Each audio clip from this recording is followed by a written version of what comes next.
Trucking industry ਤੇ ਆਪਣੀ community ਦਾ ਹੁਣ ਬਹੁਤ ਗੂੜਾ ਸਾਥ ਆ। ਇੱਕ ਜੀ ਦੂਜੇ ਦੇ ਨਾਲ ਇੱਕ ਹੋ ਕੇ ਜਿਹੜੇ ਉਹ ਹਾਂਜੀ ਚੱਲਦੇ ਆ, ਹਾਂਜੀ ਤੇ ਬਹੁਤ ਸਾਰੇ ਲੋਕਾਂ ਦਾ ਜਿਹੜਾ ਕਹਿ ਲਓ ਵੀ ਜੀਵਨ ਇਸ ਦੇ ਨਾਲ ਪ੍ਰਭਾਵਿਤ ਆ। ਸਿੱਧੀ ਜਿਹੜੀ ਰੋਜ਼ੀ ਰੋਟੀ ਇਸ ਦੇ ਨਾਲ ਚੱਲਦੀ ਆ। ਤੇ ਆਪਾਂ ਇਸੇ ਲਈ ਜਿਹੜੇ ਹੁਣ ਵੱਖ-ਵੱਖ ਦਿਨ ਰੱਖੇ, ਇੱਕ ਵੀਰਵਾਰ ਨੂੰ ਵੀ ਆਪਾਂ ਸਵੇਰ ਨੂੰ ਕਰਦੇ ਹਾਂ, ਤੇ ਹੁਣ ਬੁੱਧਵਾਰ ਨੂੰ ਵੀ ਆਪਾਂ ਸ਼ਾਮ ਦੇ ਇਹ ਸਾਂਝੀ ਸੱਥ ਦੇ ਵਿੱਚ ਵੀ ਇਸ ਦੇ ਉੱਤੇ ਚਰਚਾ ਕਰਦੇ ਹਾਂ। ਜੀ ਸੋ ਬਿਲਕੁਲ ਬੜੀ ਅਹਿਮ ਚਰਚਾ ਤੁਸੀਂ ਪ੍ਰਵੀਨ ਅੱਜ ਜਿਹੜੀ ਇਹ ਛੇੜੀ ਆ, ਵੀ ਕੈਲੀਫੋਰਨੀਆ ਦੀ ਜਿਹੜੀ ਟਰੱਕਿੰਗ ਇੰਡਸਟਰੀ ਆ ਗੋਇੰਗ ਇਲੈਕਟ੍ਰਿਕ ਜਾਂ ਜ਼ੀਰੋ ਇਮਿਸ਼ਨ ਵੱਲ ਨੂੰ। ਜੀ ਜ਼ੀਰੋ ਇਮਿਸ਼ਨ ਦੇ ਇਸ ਟਾਈਮ ਜਿਹੜਾ ਮਤਲਬ ਆ, ਆਪਾਂ ਮੋਸਟਲੀ ਇਲੈਕਟ੍ਰਿਕ ਜਿਹੜਾ ਉਹ ਦੇਖ ਲੈਂਦੇ ਆ, ਹਾਂਜੀ ਕਿਉਂਕਿ ਧੂੰਆਂ ਨਹੀਂ ਉਸ ਦੇ ਨਾਲ ਜਿਹੜਾ ਉਹ ਹੁੰਦਾ, ਪਰ ਇਸ ਦੇ ਵਿੱਚ ਹਾਈਡਰੋਜਨ ਦਾ ਠੀਕ ਜਿਹੜਾ ਹੈ। ਫਿਊਲ ਸੈੱਲ ਆ ਉਹ ਉਹ ਵੀ ਵੀ। ਆ ਜਾਂਦਾ ਆ। ਜੀ ਜੀ ਕੁਝ ਹਾਈਬ੍ਰਿਡ ਸਿਸਟਮ ਵੀ ਜਿਹੜੇ ਇਸ ਦੇ ਵਿੱਚ ਆ ਜਾਂਦੇ ਆ, ਜਾਂ ਘੱਟ ਇਮਿਸ਼ਨ ਵੱਲ ਨੂੰ। ਪਰ ਜਿਹੜਾ ਪੋਰਟ ਆਫ ਲੌਂਗ ਬੀਚ ਆ, ਜਿਨ੍ਹਾਂ ਨੇ 2 ਮਹੀਨੇ ਪਹਿਲਾਂ ਇਸ ਪ੍ਰੋਗਰਾਮ ਦੀ ਸ਼ੁਰੂਆਤ ਕੀਤੀ, ਹਾਂਜੀ ਉੱਥੇ ਜਿਹੜੇ ਇਹਨਾਂ ਨੇ ਆਖਿਆ ਵੀ ਅਸੀਂ ਜਿਹੜੇ ਹੁਣ ਇੱਥੇ ਇਲੈਕਟ੍ਰਿਕ ਵਹੀਕਲਸ, ਇਲੈਕਟ੍ਰਿਕ ਟਰੱਕਸ ਆ ਉਹ ਲੈ ਕੇ ਆਵਾਂਗੇ। ਜਿਹੜੇ ਡੀਜ਼ਲ ਟਰੱਕਸ ਆ ਉਹਨਾਂ ਨੂੰ ਅਸੀਂ ਹੌਲੀ ਹੌਲੀ ਉਹਨਾਂ ਦੀ ਛਾਂਟੀ ਕਰ ਰਹੇ ਹਾਂ। ਜੀ ਇਕੱਲੇ ਟਰੱਕਸ ਦੀ ਨਹੀਂ, ਬਲਕਿ ਉਹਨਾਂ ਨੇ ਕਿਹਾ ਵੀ ਜਿਹੜਾ ਉੱਥੇ ਪੋਰਟ ਦੇ ਉੱਤੇ, ਸੀ ਪੋਰਟ ਦੇ ਉੱਤੇ ਜਿਹੜਾ ਆਪਾਂ ਇਕਵਿਪਮੈਂਟ ਵੀ ਵਰਤਦੇ ਆ, ਹਾਂਜੀ ਜਿਹੜਾ ਡੀਜ਼ਲ ਪਾਵਰਡ ਆ ਜਾਂ ਮਿਸ਼ਨ ਕਰਦਾ ਆ, ਅਸੀਂ ਉਸ ਨੂੰ ਵੀ ਤਬਦੀਲ ਕਰਨ ਬਾਰੇ ਸੋਚ ਰਹੇ ਹਾਂ। ਵੀ 2035 ਤੱਕ ਸਾਡਾ ਟੀਚਾ ਆ ਵੀ ਜਿਹੜਾ ਸਾਰੇ ਦਾ ਸਾਰਾ ਜਿਹੜਾ ਪੋਰਟ ਆ ਉਹ ਜ਼ੀਰੋ ਮਿਸ਼ਨ ਕਰ ਵੀ ਉਹਦੇ ਵਿੱਚ ਹਰ ਇੱਕ ਚੀਜ਼ ਚੱਲਣ ਵਾਲੀ, ਕ੍ਰੇਨ ਤੋਂ ਲੈ ਕੇ ਟਰੱਕ ਤੱਕ ਹਰ ਇੱਕ ਚੀਜ਼ ਉਹ ਚਾਹੁੰਦੇ ਆ ਵੀ ਜ਼ੀਰੋ ਮਿਸ਼ਨ ਹੋਊਗਾ। ਤੇ ਇਸ ਟਾਈਮ ਦੁਵਿਧਾ ਵੀ ਆ, ਸਵਾਲ ਨੇ, ਹੋਣੇ ਲਾਜ਼ਮੀ ਨੇ, ਤੇ ਵੀ ਕਿੱਦਾਂ ਇੱਥੇ ਤੱਕ ਪਹੁੰਚਣਾ ਆ, ਕਿਵੇਂ ਇਹ ਚੀਜ਼ ਜਿਹੜੀ ਉਹ ਹੋਊਗੀ।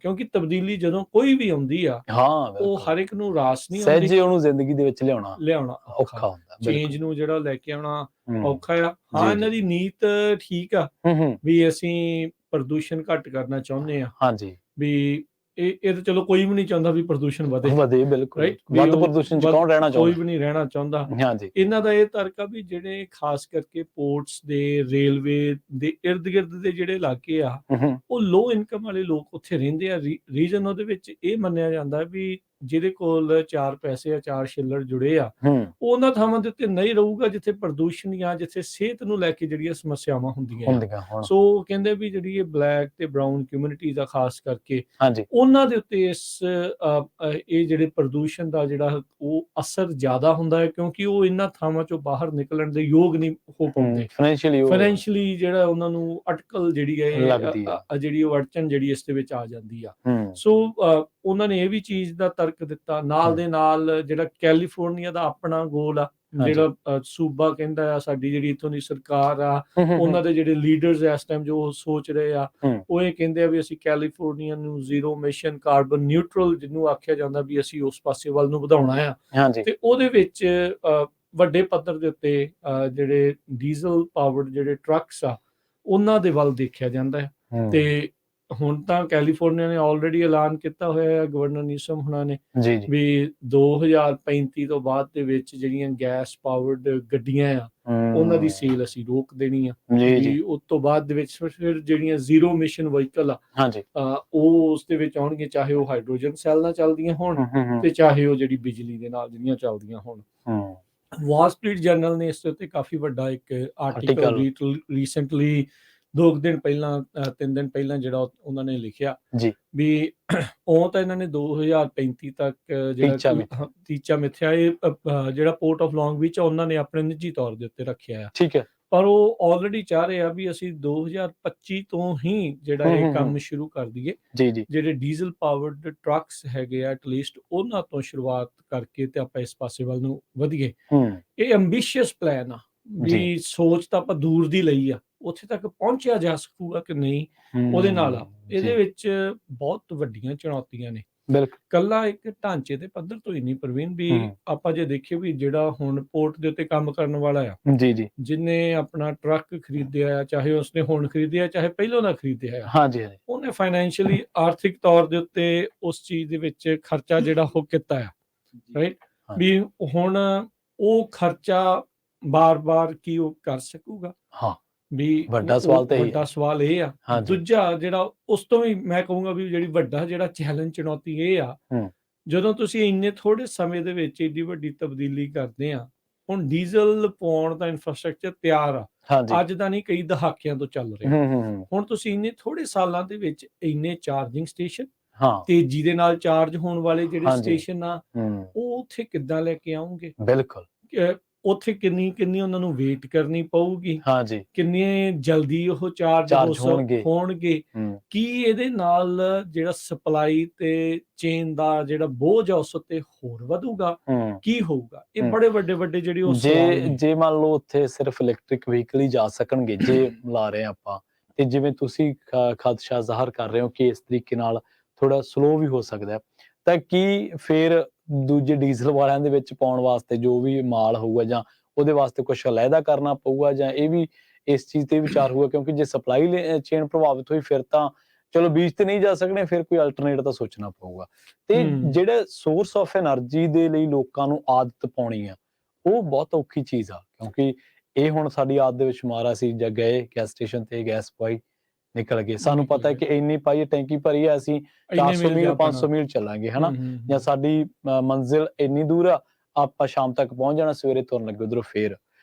ਹਾਂਜੀ, ਜਦੋਂ ਇਹ ਇਧਰੋਂ ਕਨਵਰਸ਼ਨ ਹੋਈ ਦੂਜੇ ਪਾਸੇ, ਫਿਰ ਥੋੜੀਆਂ ਦਿੱਕਤਾਂ ਵੱਧ ਜਾਣਗੀਆਂ, ਫਿਰ ਆਦਤਾਂ ਵੀ ਬਦਲਣੀਆਂ ਪੈਣਗੀਆਂ, ਫਿਰ ਪਤਾ ਦੇਖਣਾ ਪਊ ਟਰੱਕ 'ਚ ਭਾਈ એનર્ਜੀ ਕਿੰਨੀ ਹੈ, ਕਿੰਨਾ ਚਾਰਜ ਹੈ, ਕਿੰਨੇ ਮੀਲ ਜਾਊਗਾ। ਨਹੀਂ, ਇਹ ਆਮ ਗੱਡੀ ਵਾਲੇ ਨੂੰ ਵੀ ਇਹੀ ਪ੍ਰੋਬਲਮ ਹੋਣੀ ਆ। ਹਾਂਜੀ, ਇਹੀ ਸੋਚ ਆ।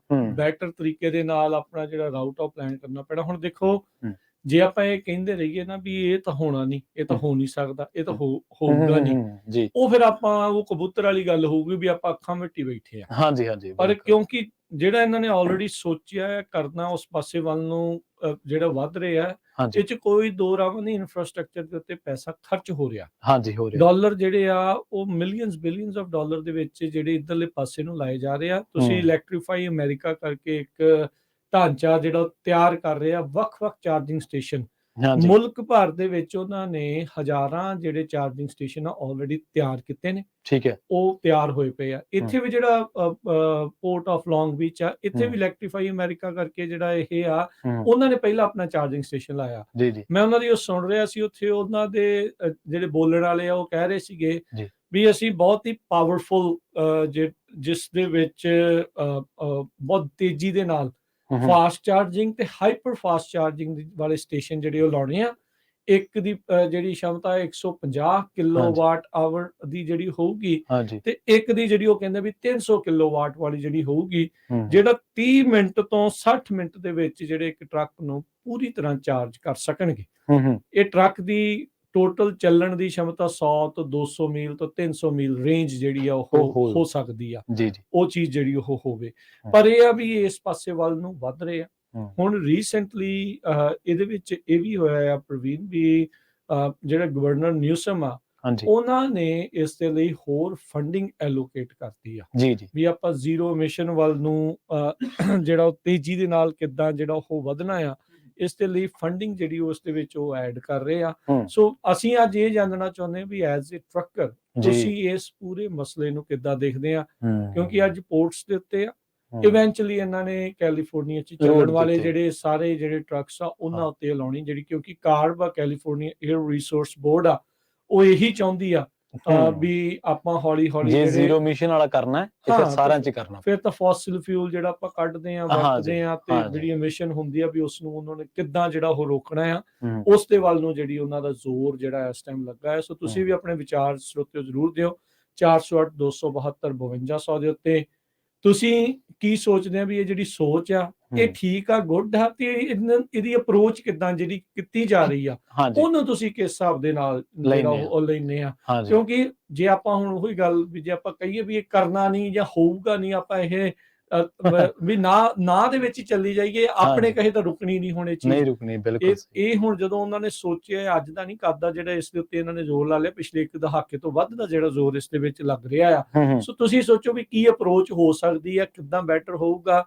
ਟਰੱਕਰਸ ਨੂੰ ਵੀ ਇਹਦੇ ਵਿੱਚ ਚਿੰਤਾ ਜਿਹੜੀ ਉਹ ਹੈਗੀ ਆ, ਹੋਊਗੀ ਵੀ ਕਿੱਦਾਂ ਅੱਗੇ ਜਿਹੜਾ ਇਸ ਦੇ ਵਿੱਚ ਨਾਲ ਕਿੱਦਾਂ ਜਿਹੜਾ ਇਸ ਦੇ ਵਿੱਚ ਮਿਲ ਕੇ ਜਿਹੜਾ ਉਹ ਚੱਲਿਆ ਜਾ ਸਕਦਾ ਹੈ। ਸੋ ਤੁਸੀਂ ਜ਼ਰੂਰ ਆਪਣੇ ਵਿਚਾਰ ਸਾਂਝੇ ਕਰਿਓ 408 272 5200 ਦੇ ਉੱਤੇ 4082725200।